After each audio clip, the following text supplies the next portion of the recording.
Hey friends, Steve Bussell here. I've been going through past videos I've made to share next month over Christmas, but I found something so timely it could not wait. With you, I wanna stay with you.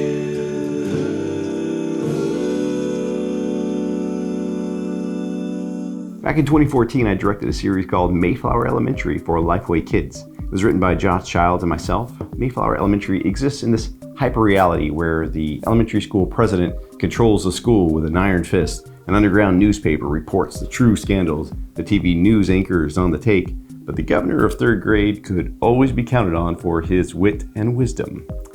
We were going for whimsy, but this episode about the rat flu glimpsed the future.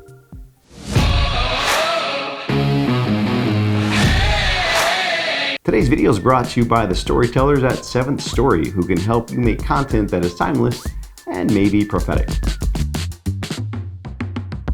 Again, it's a 6-year-old video, political biases are not on display. I just thought this was funny. I hope you do too.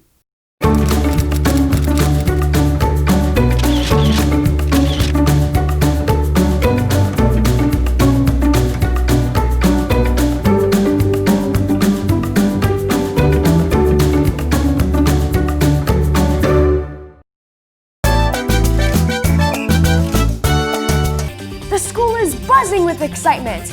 And by excitement, I mean fear and paranoia about catching the rat flu that's been going around. Despite these exciting times, negative words like rats, illness, epidemic have been floating around. This news anchor has a word.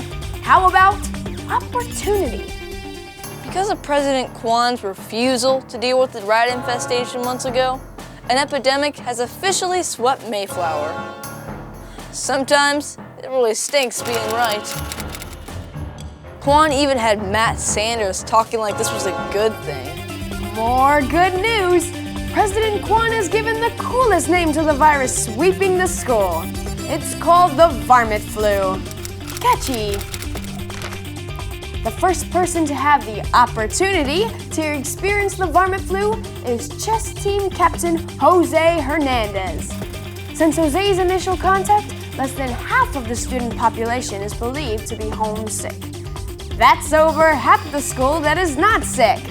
I like those odds. With no hard facts coming from Quinn, there was a lot of speculation about the symptoms of varmint flu. I heard the varmint flu makes you see in the dark. You can't stop belching the alphabet. You become obsessed with polka music. And have an unquenchable craving for cheese. You lose your thirst for knowledge. Everyone was on edge. The remaining students just wanted to know if they were safe. Not that I have to answer to anybody, but me and my regulators have the situation under control. Everything is under control. If it weren't, I wouldn't be here, and I'd encourage every student to stay home. But since it is under control, I'm urging every remaining student to act like nothing bad is happening and continue smiling. I don't believe Quinn has anything under control. This is gonna keep getting worse before it gets better, despite what Quinn says. It was more important than ever to keep the underground loudspeaker up and going. The students needed a real news source. The whole crisis got me thinking. If God loves us all and has the power to heal us all, why doesn't He?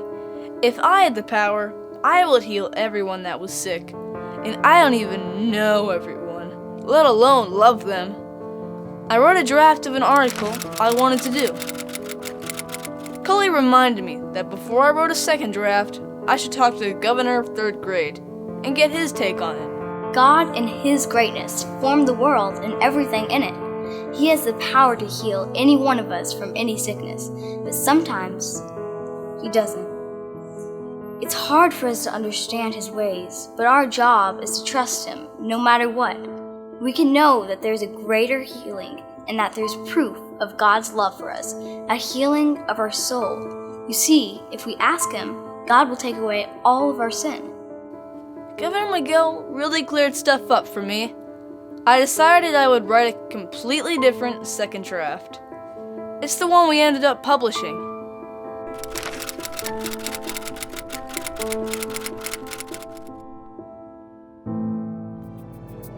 A round of applause for those young actors whose performances made that video. Iain Tucker, Mattie Kato, Joshua Cleveland, Quinn Fitzgerald, Lucy Turner, Abby Rhyne, Savannah Sloan, Emiliano Garcia, McKenna Harrington, and Stephen Dady.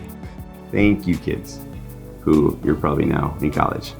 Hey, if you like this, starting on December 2nd and every following Tuesday, we'll be showing a new old Christmas favorite video of mine, telling you the Christmas story in weird and fun ways.